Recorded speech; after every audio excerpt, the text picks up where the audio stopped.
Welcome to Marin Poets Live. I'm Neshama Franklin. I work at the Fairfax Library and I love poetry. After this program airs on TV, it will appear on the Marin Free Library website as part of a digital archive, which also features biographies of the poets and links to our collection. For this month's program, we feature Marie Henry. And here you are, Marie Henry. Welcome. Hello. So, nice to be as here. we do it, we start with a Marin poem, which I believe you must have. That I absolutely have. This is a poem about my father, who was born in Sausalito in 1912. PM 1919. He slips out of the second-story bedroom window, scrambles down the side of the house and across the dark yard to the downhill, hidden corner of the lot, to scoop up the newfound puppy and carry it back to the house. His older brother lowers the basket on a rope, and once again they sneak the puppy up to their room. Their mother would kill them if she knew they had a dog. He snuggles deep into the scratchy wool blankets, the little hound in his arms pressed up tight to his rib cage, can feel its heart beating against his, drifts off to the rise and fall of its soft breathing. AM 1993. He's awakened by the pain, calls out from the rented hospital bed in the middle of the living room, then waits for the drug to swallow him up. And what was he dreaming about? His sister. Hasn't thought about her in years. Easier not to. Never liked to think about the madness. But the old Sausalito house. His daughter has been asking to hear the stories again. Of Sleepy Alfonso and the horse-drawn milk wagon, and how Mason's garage ran a distillery during Prohibition, and the one about Jim Doyle's brother driving a loaded truck onto the ferry, but something went wrong with the ramp, and both the truck and the brother wound up in Sausalito Bay. Damn, when would the pain let up? He remembers a puppy he and his brother smuggled up to their room each night. He'd have to check with his daughter, see if he already told her that one. That is exquisite. A life in parentheses. You just got it utterly. It was so immediate and so elegiac.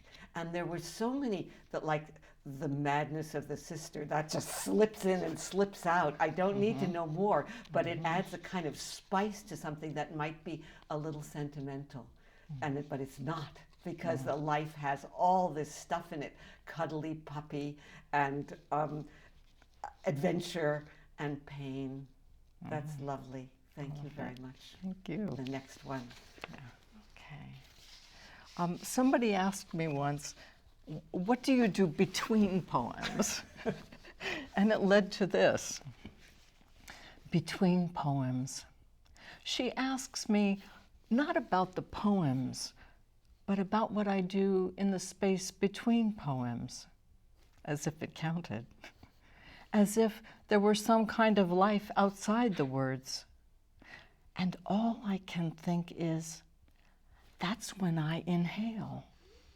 It's when I bury my father, play blues harp, cook everything in olive oil and garlic, watch as many old movies as I possibly can, wait for my body to wake up from its half-life, go to the park and listen to the life story of a man born in the same city as me, exactly 1 year less 3 days ahead of me. Only he's paranoid schizophrenic, and I'm not. And he lives on the streets because he can't stand being on the inside of walls.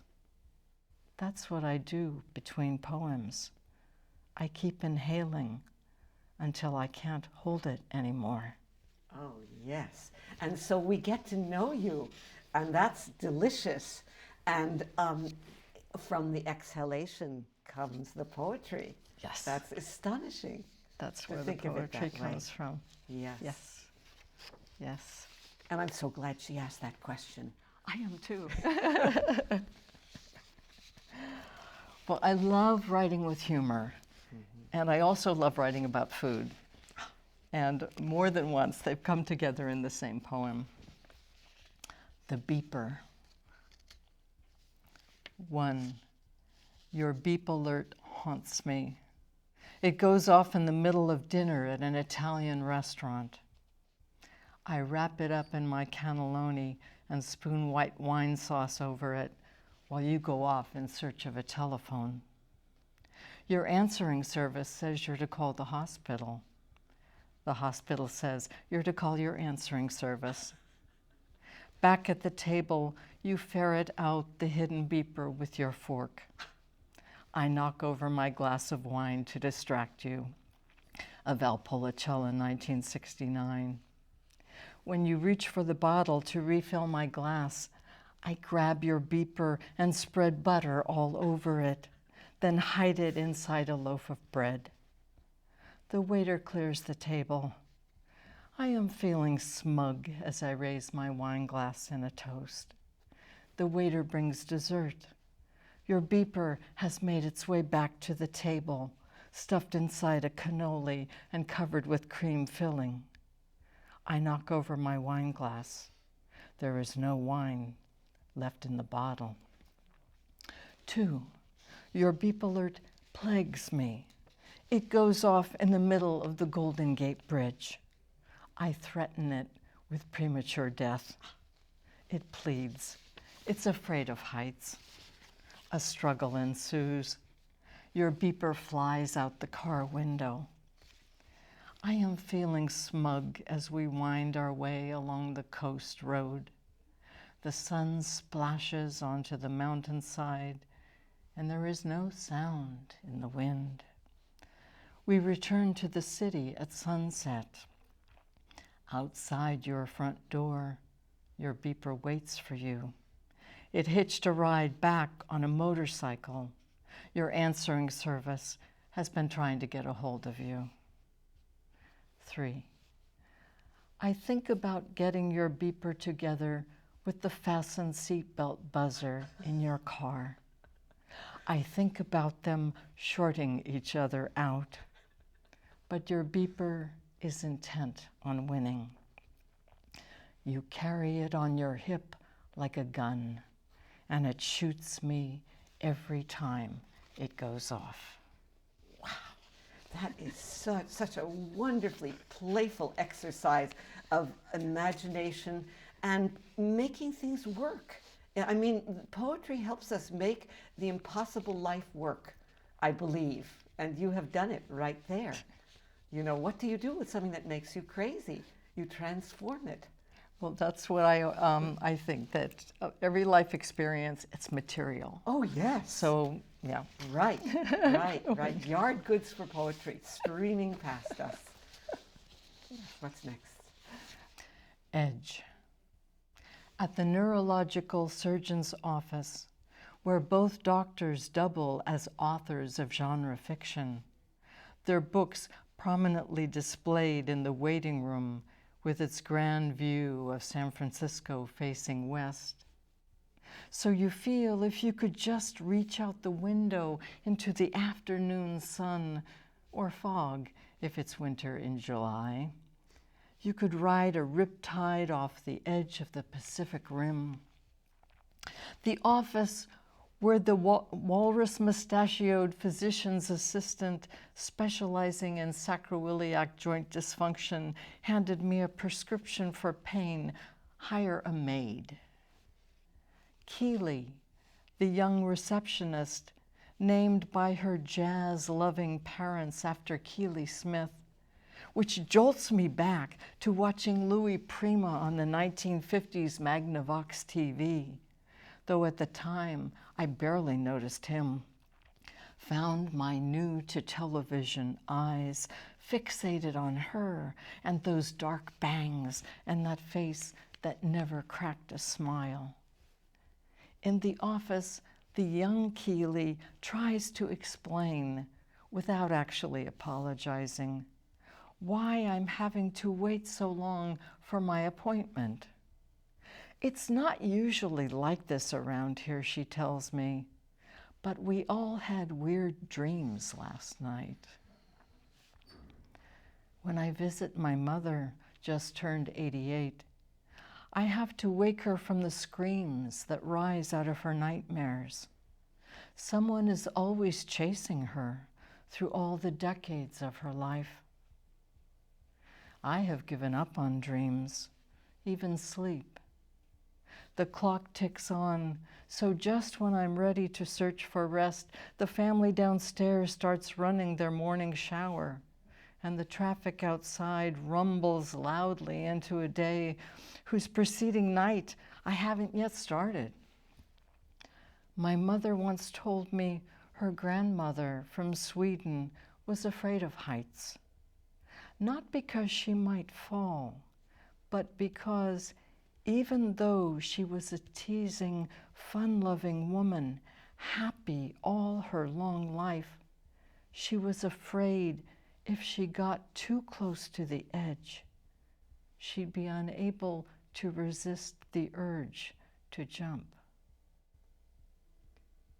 I really know about that. It is so resonant, that getting close to the edge and not resist the urge. Of course, it comes with the Scandinavian material, which is so dark. But these poems are just, or whatever it was, it's kind of like you're talking to my insides and I'm recognizing everything, and there's not any fancy, poetic, complicated language. It's just the language of life, and I'm eating it up. So give me more. I love it. I love it. Okay. Now this is something of a reverie. This was after the big earthquake in '89, and there seemed to be a collective sense of being unhinged. And I walked into this restaurant that was so unusual that I felt suddenly transported. It's called Cafe Venecia. And was it someplace in Italy? The fountain, the tiled roofs, the clothesline with a family's clothes pinned by the shoulders, swinging.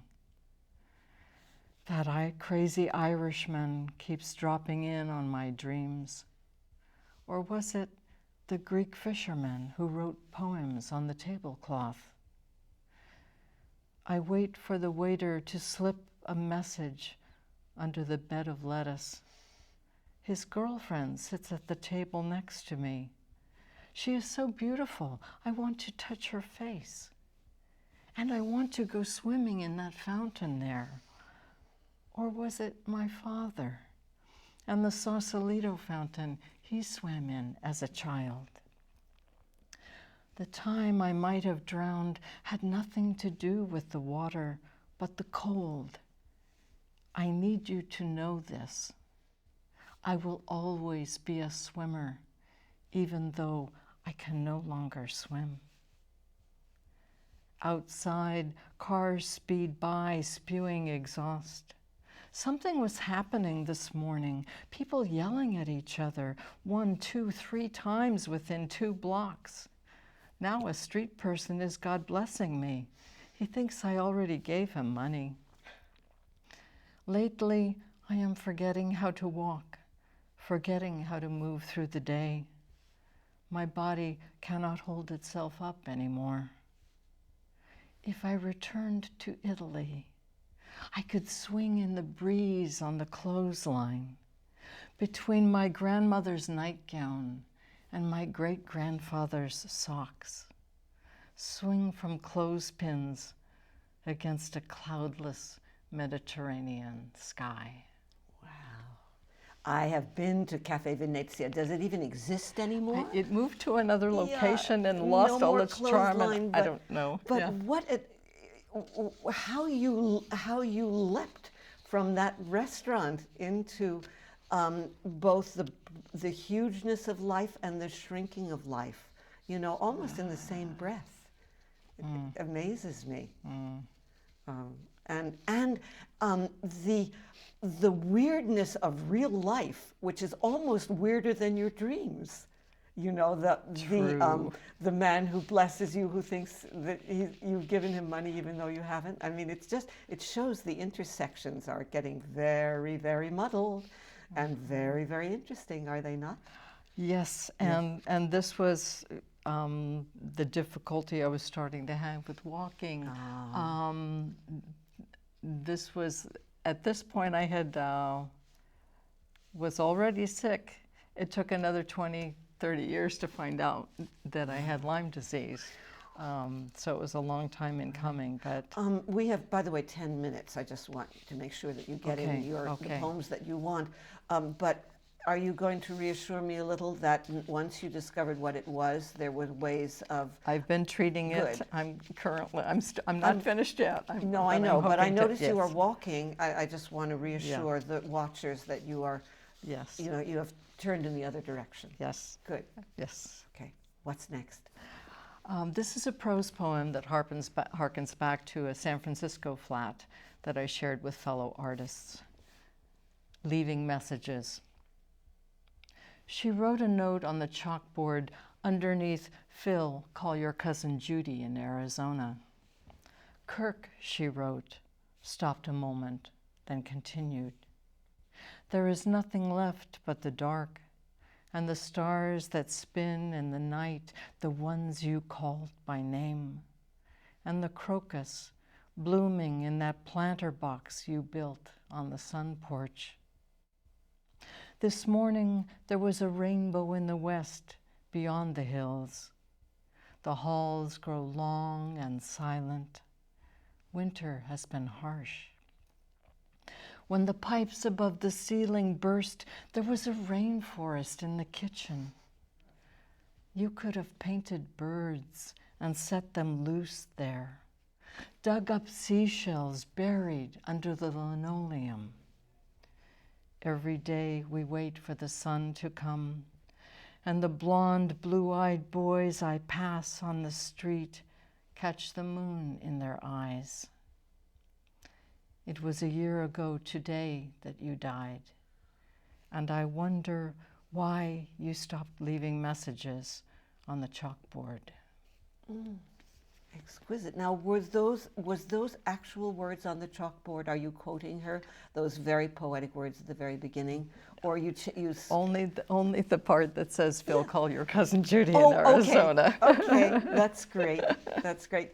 As a poet, you could do anything.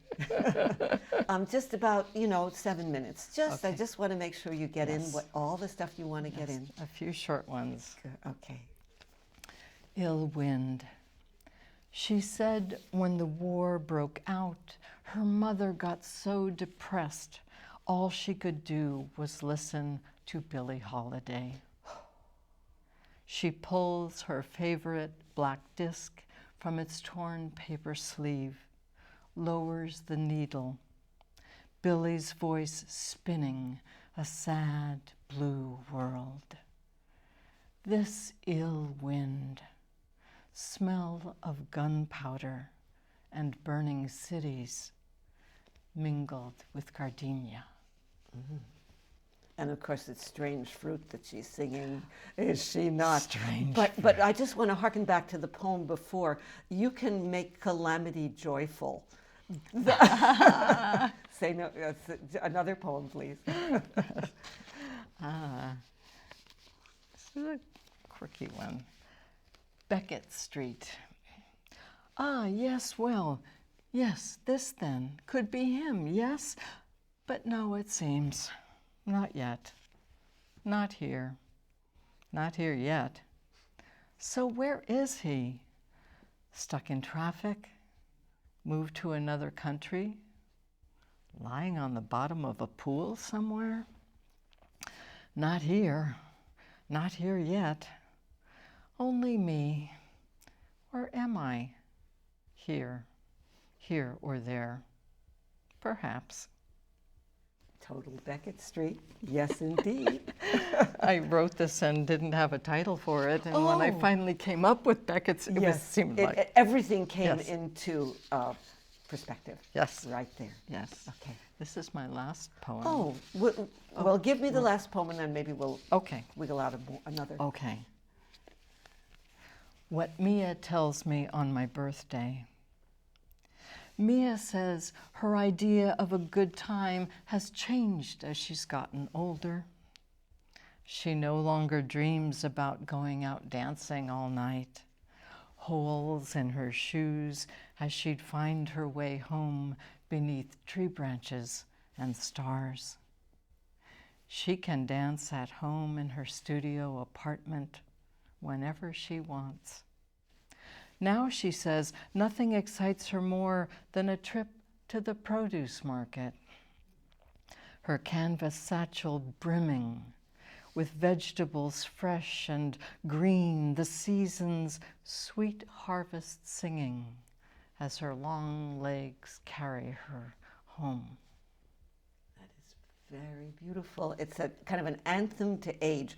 Now, we actually have like 4-ish minutes. So are there ones that you haven't read, or shall we just talk a little? We'll talk a little because I'm very interested in you.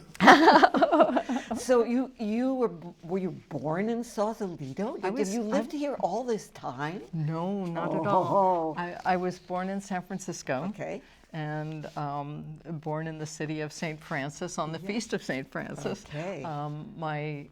My crazy aunt said something wonderful, which was we were born of the cherubim and seraphim, and my great-grandparents were named Cherubino Lombardi and Serafina Forni. Oh, I see. So you have the Scandinavian and the Italian. And the Italian, mixing. yes, Whoa, yes, very and tasty. some Irish, yes.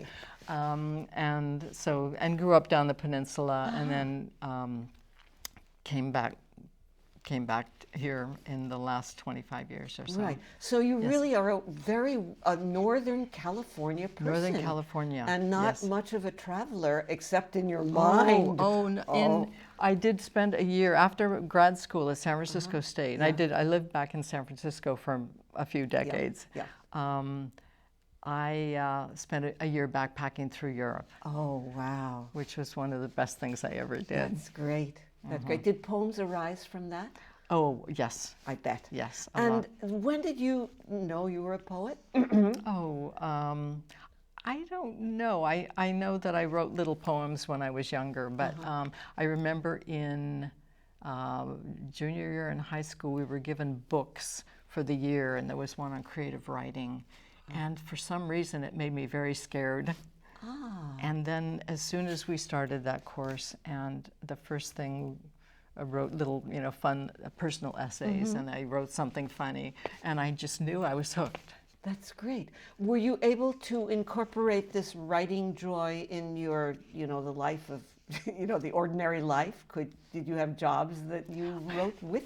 Well, for years, my only marketable skill was teaching swimming and lifeguarding. Oh, great. Yeah, but I did then get into advertising, and I kind of elevated it to a new level. I was able to bring storytelling and poetry and sneak it in. Great. On what I consider an unsuspecting public, because they weren't looking for it there. Stealth art. Stealth art, I love it. That's great. And my biggest joy has been performing with musicians as a poet. Well, there's definitely music in there, but it's very subtle, because again, you are just talking.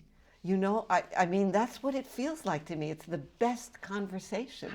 It's the most, again, it's a direct link. So can people see you out there? Where would they Not currently. Okay. Not currently.